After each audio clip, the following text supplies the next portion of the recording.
Hello! Hello! Welcome. So happy to be here. So happy that you're here for so many reasons. So thank you so much for joining us. Everyone who is here with us, welcome. This is Helios Opera's Bright Spots that we do every Friday. My name is Joanna Pope, and I am so excited to welcome Julia Mortikova. Did I say that correctly? That is perfect. Amazing. Yes, Julia is the artistic director of the Music by Women Festival that is hosted every single year at the Mississippi Women's University, University for Women. There we are. Yes, Mississippi University for Women. And I'm especially so excited because I'm actually from Mississippi originally. I'm from South Jackson, which is in Byram, Mississippi. And I hate to admit that before the last guest nominated you, I actually didn't know about the festival, which is super unfortunate. So I'm so excited to dive into this conversation and to get to know you and learn so much more about the festival. So welcome, Julia. How are you? I'm doing wonderful. I'm so honored that I was nominated and to be able to speak more about the festival and the work that we do. Of course, yes. We're so excited to learn more with you as you explain everything to us. So just to get started, of course, tell us about who you are, where you're from, what you do, and what your individual music journey has looked like. Sure. So I'm currently professor and chair of the Department of Music at the Mississippi University for Women, where I'm also the founder and artistic director of the Music by Women Festival. So I have kind of different hats that I wear, and I'm also a pianist. Performing mostly solo works by women composers, actually, but also a lot of duo works, also mostly by women composers and other things. And I have been at the W, that's how we call ourselves, since 2012. Okay, fabulous. And that's in Mississippi, right? That is in Columbus, Mississippi. The Delta, right? It's the Golden Triangle. Gotcha. Yeah, so it's close to the Alabama border is sort of where we are. We're that side of the state.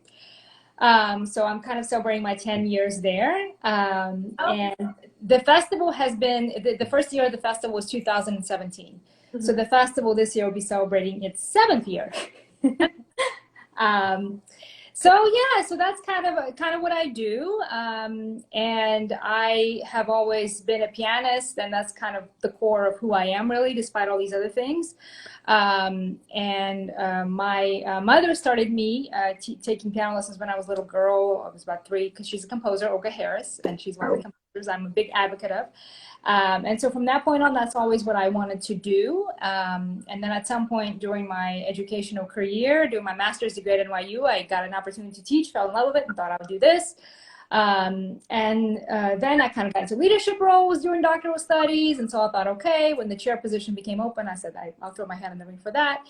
But I kind of discovered during my doctoral studies that there were very many prominent women composers who were sort of erased from history.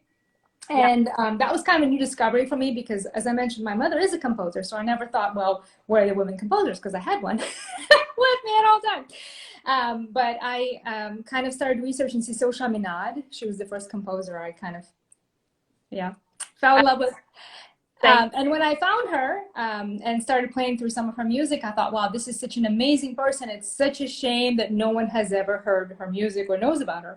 And then I realized researching that is completely false. And she was really famous, and all her music was published, and she toured the world. And so then I just kind of thought, this is a historical injustice that women who actually did achieve all these things were sort of magically erased. And she's still not in the Burkholder Grout and Poliska history book, despite me even speaking to Peter Burkholder about this in person. Anyway, so that's kind of what led to my journey of discovering Chaminade and then other composers. And then when I applied for the job at the W was the first public institution of higher education for women in the country. It was founded in 1884. And so I thought, there is no better place to start this festival. And there were some other festivals of women in music at the time, but I think there was maybe 2, like literally, it was not very many at all. And so I thought we definitely need more, and this would be a great place. And so I pitched this idea at my interview, and it took a few years, but it finally came to fruition. And 2017. So that's sort of my life story. That's thank you for sharing that. And actually, Cecile Chaminade actually sang some of her songs in my graduate recital in Boston. I went to Boston Okay. graduate school, and I remember singing those songs, and they were so wonderful. Just, I remember thinking the music was just so lovely, and I had never heard of her until I was recognized by a teacher. And I thought, what a shame that, you know, she's not, as you said, in the common repertoire, the canon. But yeah, your work is so inspiring, and I'm so excited to talk more about it. So you've already kind of touched on it, and I actually just learned that the festival was completely your idea. That's incredible. So can you just give me maybe what your elevator pitch was whenever you went to the board to tell them about what you were thinking? What's the main mission of the festival? And, you know, I know you're artistic director, so what does it mean? What is your role essentially, like fully? Would you describe what you do? Sure. So the idea was I was running around the world playing this music by women composers and thought, I'm making a difference here. I'm teaching some music, you know, whatever. But then I actually had a student at the W who was like, hey, I want to compose music, but I don't know any women composers before me. And I thought, well, this is, first of all, Clara Schumann was saying this in the 19th century. Second of all, here I am playing all this music, but it's obviously not trans. So I thought, if I create a space for other people to do this, then we can create these ripples. And there's like a whole ocean of us now, you know, as opposed to one person trying to do the work. You create the space for hundreds of people to do the work, because it's about 150, 200 people come every year to do this, and I'll talk more about it. But so that was sort of the idea, and I pitched it to the president at the W when I interviewed for the job, and I said, well, the mission of the university is to provide educational and leadership opportunities for women. And in classical music, that we have this whole area of women composers that is just sort of non-existent. I mean, literally, if you go to a concert and you see a woman in the program, you're like, whoa, it's amazing. Should not be like that. You know, it should be, you should expect something like that. And if you do see a woman, it's usually somebody who's alive today. And that's all fine and dandy. But, you know, my big passion was I always wanted to make sure that we don't forget the ladies who came before us, because they're no longer here to advocate for themselves, and they need advocates. And so I'm a big proponent of advocacy, you know, as an academic leader, for my students, for my faculty, but also for these role models. And it's, for me as an educator, it's about having role models that other women, younger women, can say, wow, here's this woman who was doing this in the Baroque time period. Here's this woman who was doing this in the 19th century. So of course I can do that, you know. But if you don't have those role models, or rather you have them, you just don't know about them, then that's kind of, and so that was the idea. I wanted to pitch a festival, and it's a festival and an academic conference. So it's 3 days, it's 15 concerts, 5 concerts a day. And between the concerts, we have the kind of academic sessions running. We have papers and lecture recitals. And so it's, you know, it's a very eclectic, and as an artistic director, you asked my role is I really want to make sure that it's peer reviewed. But for example, the new works are actually chosen by the performers. So I have a list of all these performers who volunteer to play. And whenever I have a work, say, for flute and piano, I just send it to all the flutists and pianists and just say, you know, who wants to play this, and they choose. So it's very different than other, I think, festivals and conferences, because it's not like I have this committee of composers who are mostly men sitting there, you know, making these decisions. You know, this is actually the performers. And what happens every year is, so it's about 150 to 200 people. So the performers choose the composition of works, the peer review committee chooses the lecture recitals and papers and the performances. So a person can submit up to 20 minutes of music to be programmed as a performer, as part of the concerts. And that could be new music, that could be historic music, anything. And then composers can submit works for up to 20 minutes also to be programmed on these concerts. And so the concerts are all eclectic. It's not like, here we have a new music concert, no, it's all mixed. So you have a historic work, a new work, historic, new, different instruments, different instrument combinations, just to keep it kind of interesting. Mostly chamber music, of course, because we don't have orchestras. But, you know, we have had operas programmed, and obviously, you know, smaller kind of orchestrations. And then the lecture recitals and papers are running concurrently, and those are on any topic about women in music. So not even just women composers. We've had papers about women educators, women performers, just any, and it's wonderful because it's also very diverse. People think, oh, it's music by women, it's all the ladies come. No, it's a, you know, it's a lot of men. It's about half men.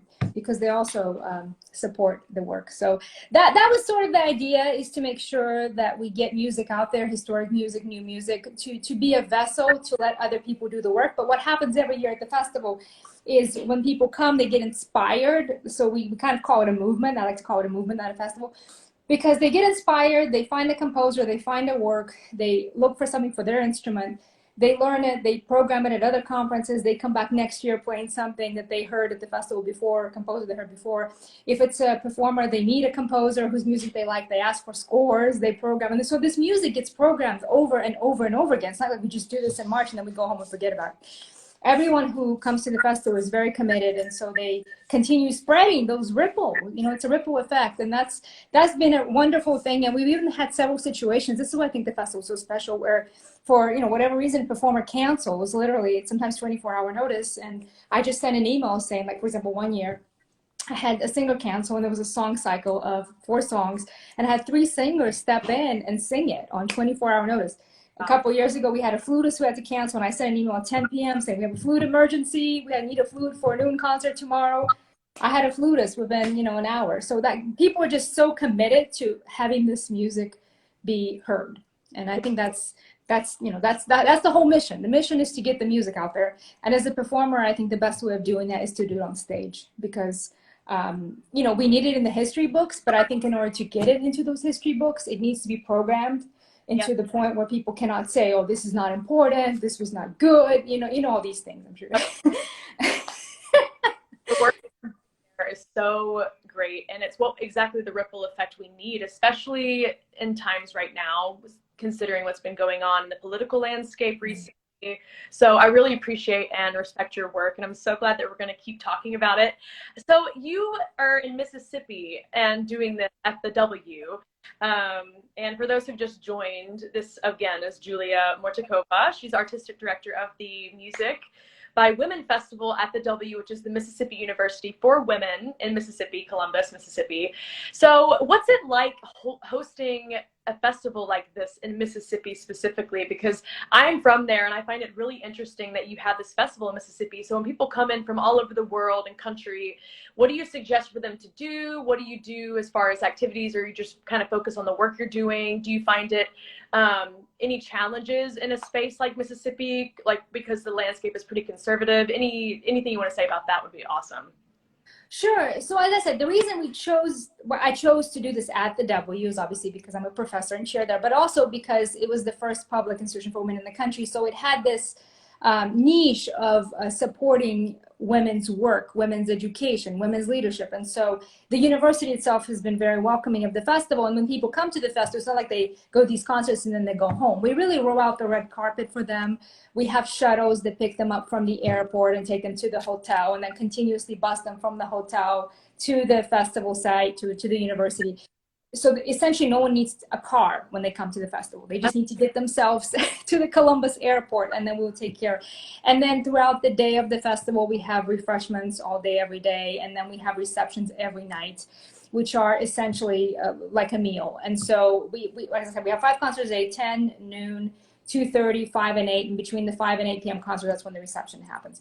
Gotcha. So really, and then the hotel that they stay in, Hyatt Place, Columbus, they provide a free breakfast for them. So really, there's very little they need to really do. But people do wander off and explore. We are pretty close to downtown Columbus, which is a, kind of a cute historic town. And people wander around, they walk around, they visit some of the stores. And it's kind of funny because I sometimes attend visitors bureau meetings for the city of Columbus. And I've had store owners say that my festival attendees always make sure to visit stores and to do some shopping and exploring. So they do kind of take in the culture. And I think it's very important. This is what I tell everybody, that everybody in Columbus, that for a lot of people, this is the first time they're in Columbus, they're in Mississippi, they're in the South. I mean, they have no idea. And so it's kind of a cultural experience. I think it's really great. And it's wonderful for my students because they get to meet all of these individuals literally from all around the world. I mean, we really have people coming from all over the United States, but we've had every year we have people from Canada, from Mexico, from South Korea. We've had people from Italy, from Russia, from, I mean, just everywhere. And it's wonderful because every single, you know, graduate school is here, every single orchestra, opera company is here. And so most of the people in the festival, I should explain who it is, they're mostly academics, but we also have a lot of independent professional musicians, so orchestra players, opera singers, independent studio teachers. There is no age limit of any kind, not lower, not upper. And so we do have every year some graduate students and also some undergraduate students. Not as many, you know, couple, but it's one of the most wonderful things that, you know, we have an undergraduate student come and sometimes their family comes and they're like, this is their first festival, you know, they're so excited to be there. And we've had composers, because the performers choose, and it's anonymous. It's a blind review, you know, anonymous selection process. Students get chosen just as well as the professionals, and nobody knows who is, you know, the star composer or not a student, you know, or a student. So they have an equal opportunity, and so they get that chance to have their work performed alongside other professional, you know, top-notch composers. And some of the student composers have really collaborated with their professional musicians going forward, and these professional musicians program these works on their own faculty recitals. They record them on their own albums. They take them to other festivals. And so, you know, I tell students, I had a student who was like, you know, you're getting this opportunity to be recorded by the concert mistress of this orchestra, you know, on this label. I mean, it's amazing as an undergraduate. It very rarely happens.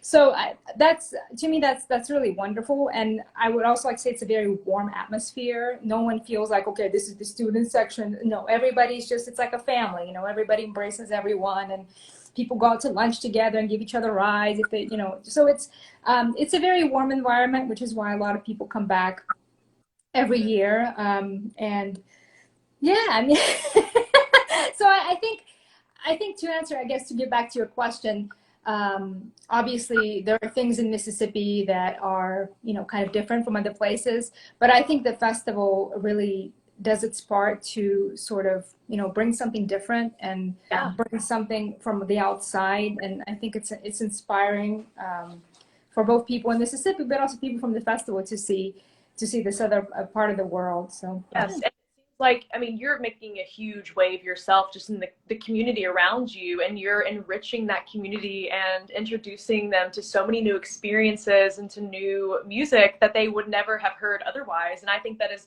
so wonderful, and it's something we all need to strive to do when we're in this type of industry. And I love what you were talking about, how it's the blind audition process or the blind pairing.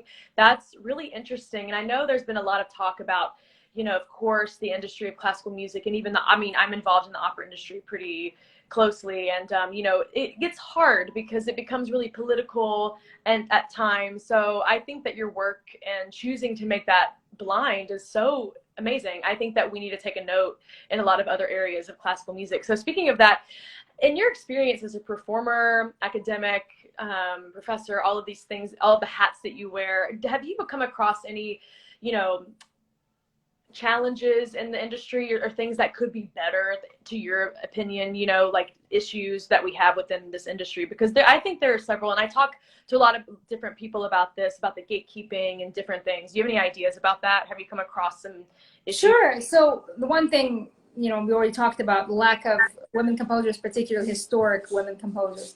But I also think there is this fascination with this idea of stars. And that's one thing, you know, to go back to that a little bit. In the festival, we have no stars. Everybody's a star at the festival. That's why we have no keynote speakers, no featured composers, no featured performers. And every year I have people like, oh, well, I'd like to join. You know, no. Everybody applies to the same blind peer review process, and everybody has an equal chance. And we have uber famous composers on the program along with students on the program, and they all get treated equally. And I think people enjoy that because it gives everybody a chance. My whole philosophy is let's give everyone a chance to be heard and everyone's music a chance to be programmed. And I guess the issue that I have is it's, you know, if you go to a concert, a lot of times it's always the same, you know, new music composers, right, who are famous. Right. And there's nothing wrong with that, but there's a lot of other composers. And so whenever there's a push, okay, let's have a woman come, let's have the same person that everybody else programs. You know, it's like, why don't we go out and have commission somebody else to write something or look for somebody? I mean, why is it always? So I guess that's always been my frustration, because I feel like even in doing the work, sometimes we get into the cycle where we're doing the same works by the same person. And so I think it's important to just be curious, you know, and be open to things. I mean, sure, I love Chaminade. Of course, I'm going to program Chaminade. But it doesn't matter. It doesn't mean that the whole festival is going to be music by Cecile Chaminade. It's really not, you know. Incredible. It sounds like you need to be running a lot of different companies with your. I don't know about that. But. Love it. I just respect the work you're doing there. It's just so great. So you've already kind of touched on it a little bit, but can you further talk about the application process? I know that you said that you have a blind interview portion to that. So say if someone wants to go and perform music by women as maybe a vocalist or an instrumentalist, or they're submitting as a composer or as a lecture recital, how does that process go? And who gets to kind of like see the first makings of it? Sure. So it's a blind review process. So it's just like any other conference that you apply to. And the submission form is actually already up. The submission forms, I should say, because there's different forms, of course, on our website, which is www.muw.edu/musicbywomen. That's our website, muw.edu/musicbywomen. If you Google Music by Women Festival, probably going to pop up first. So either way is fine. But so it's a submission form, and there you choose which category you want to apply. There's no application fee or anything like that. And I should say one of the things I'm mostly committed to is making sure that we have as much inclusion as possible. And a big part of that is to make sure that finances are not an obstacle for anyone. And so the registration fee so if you don't pay anything to apply, but if you are accepted, you do have to pay to register. But the registration fee is $50, which is, you know, unheard of for an international festival. But because I don't want that to be, you know, a hindrance for anyone. I can't afford to go because the registration fees are. So it's 50, just $50. And, you know, it just, people sometimes try to make money off conferences. We barely break even every year, and we get grants from the Mississippi Arts Commission, National Endowment for the Arts. Thank you very much for the support. So, and of course the Mississippi University for Women as well. So that's how we make it happen. But anyway, and so you go to muw.edu/musicbywomen. That's the festival website, and you click on submissions, and then you choose which category you want: paper, lecture, recital, performance, or score. And then you submit. If you're submitting paper or a lecture recital or performance, then obviously you don't put your name, but you do list, if you're submitting as a performer, you do list the composer name and work, unless, you know, you were the composer. Which in this case you would be submitting as a composer anyway. So, and then you submit a sample of, if you are performing, a sample of yourself performing. If you're doing a paper, just an abstract. If you're doing lecture recital, an abstract and a sample. And if you're doing a performance, it's program notes and a performance sample. And then if you are a composer, you submit a score anonymously, and then you submit a recording. And it's okay to have a MIDI one. Sometimes people don't have an actual, sometimes they don't have anything. I cannot tell you how many handwritten scores, this is true story, I have sent, and they always get picked. They always get picked. So I don't want anyone to worry that if they don't have the best, because people ask me every year, do I have to have this mic or that? I'm like, no, it's fine. You know, this is a festival of inclusion. So we don't exclude people who don't have, you know, the best technological savviness or whatever. And that, to me, that is the most touching thing, when I have composers calling me on my office phone saying, I'm trying to submit, I can't do this, can you talk me through it? And I sit there and I talk them through it. And, you know, it's their first festival. It's the first thing they've ever submitted to. Because a lot of times you have to be a member of this organization. You have to pay this fee. You have to do this. You have, you know, it's just, and, yeah. Yeah. And it's discouraging, right? And so it's discouraging. I want people to apply. Yeah, it's wonderful. I mean, as going to that, you know, people, you know, just shy away from those things because they don't have access to them. And I think that's one of the biggest issues with this industry at times. It's just like most people don't have access to it to perform or be involved in it. It becomes so elitist. Exactly. Yeah. Yeah. And I think that, I mean, there are lots of people out there who are trying to debunk that stereotype, but it's so deep rooted in the traditions of where it comes from. And I love that you're one of those people, and you're someone that's trying to include everyone, and it's fantastic. So, you know, you teach a lot of students, you have tons of people that you kind of mentor, because I would imagine as an academic professor, part of your job not only to teach them the skills that they need to be successful, you're also somehow like a mentor to them. You know, you try to help, you know, foster their career or them as a person. So what advice do you see yourself giving someone who's wanting to pursue a career in the arts, a career in music? Do you give them specific words of wisdom that you have either heard yourself or that you have discovered through experience, and you make sure to bestow upon them because you wish you'd been told that earlier on?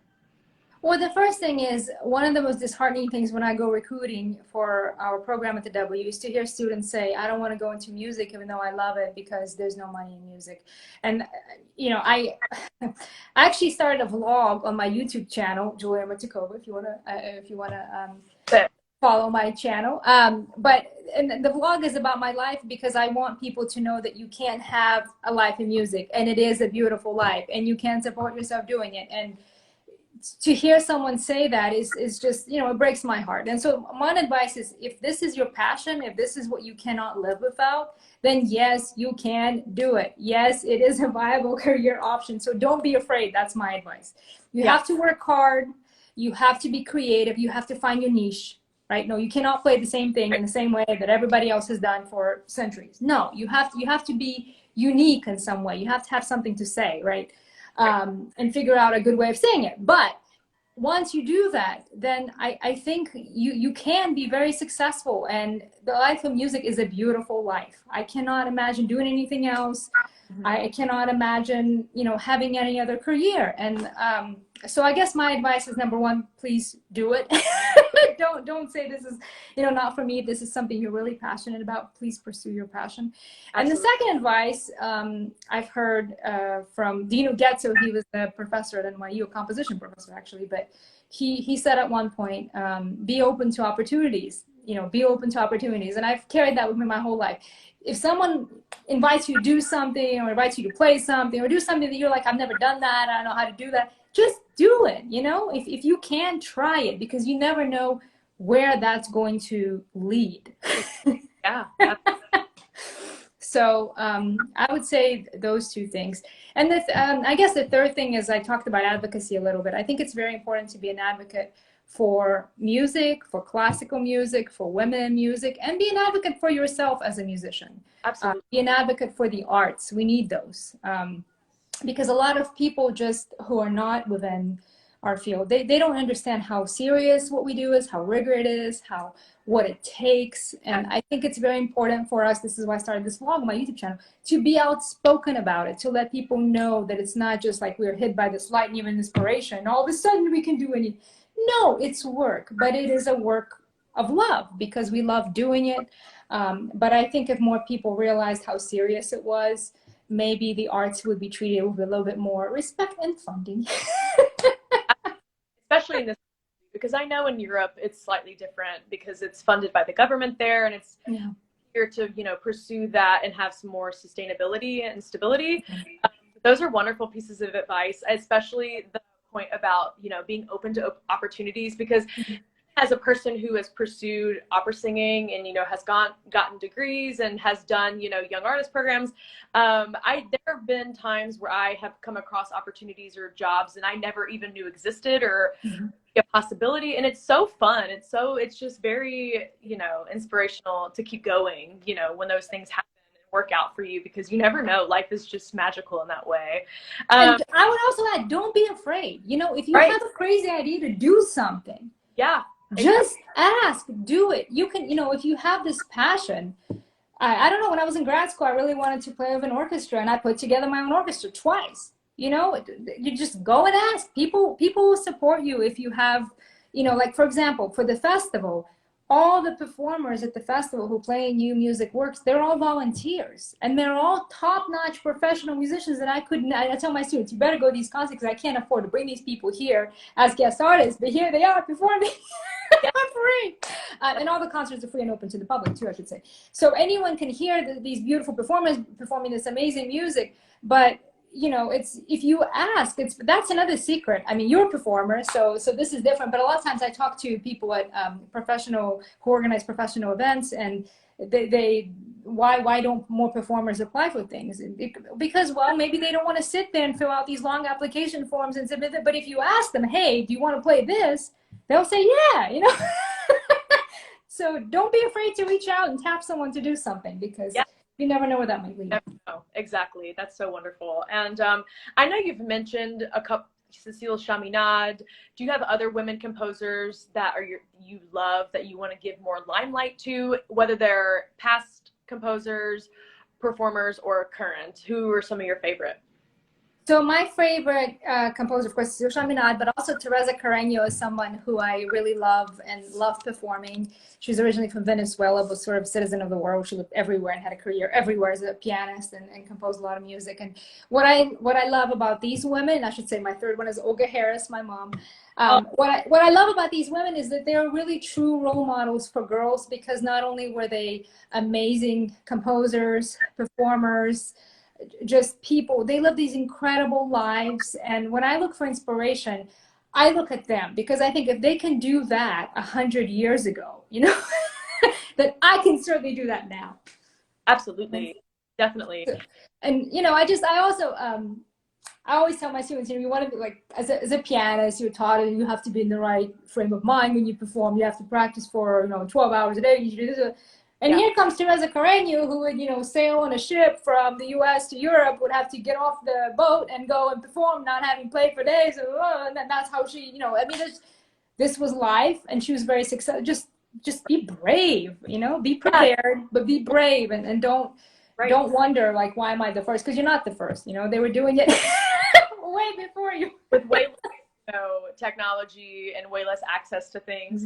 And I love how you say brave, be brave, because courage is something we have to practice. It's something that we don't naturally have all the time. So practicing courage on a daily basis is so important, especially with this type of career where you're constantly being vulnerable, constantly putting yourself out there in front of people who don't know you. So that's such a wonderful point to make. Oh my gosh. And that's something we all have. I always tell my students, you know, students who've never performed in front of people and whatnot, I always say, it takes so much courage just to get on that stage and stay on it. There's nothing that's preventing you from literally walking off, right? Like, I'm not going to push you on stage. I'm not going to keep you on stage. You know, it's not a person. But you choose. Yeah, I mean, but you choose to do it, and so you're already such a courageous person. Just think about that. You know. Yeah. Exactly.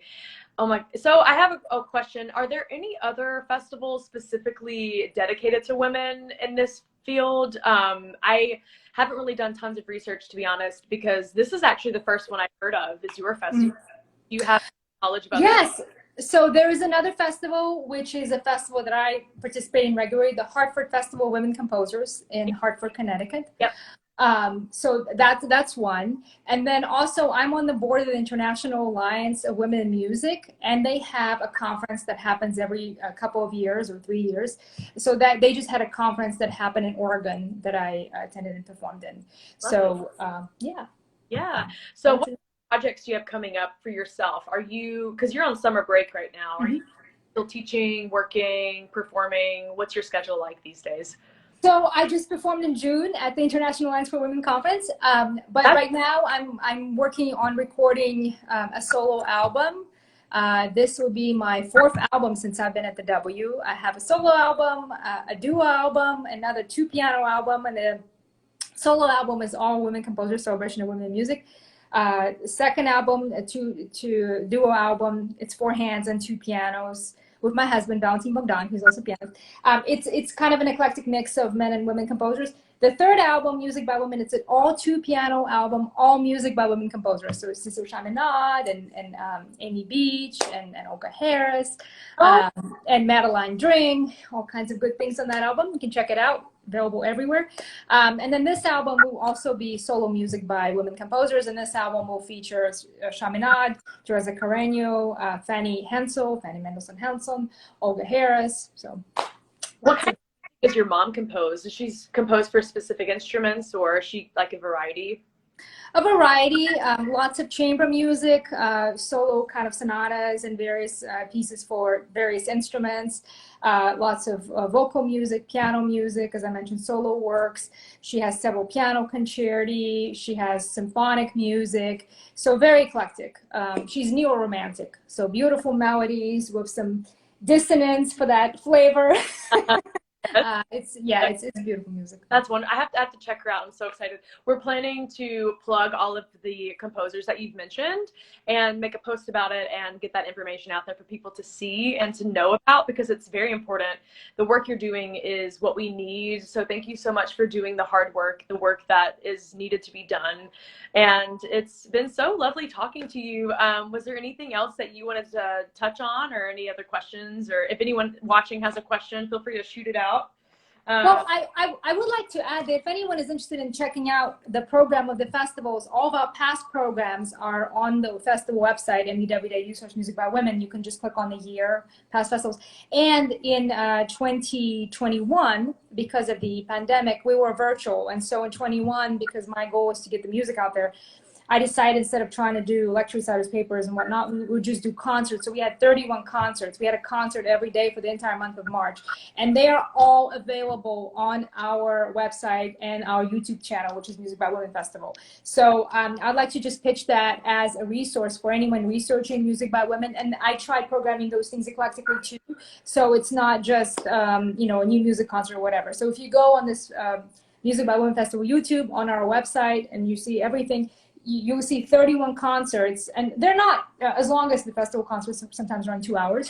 There's a lot of music. These are shorter. These are between 30 minutes and an hour and a half.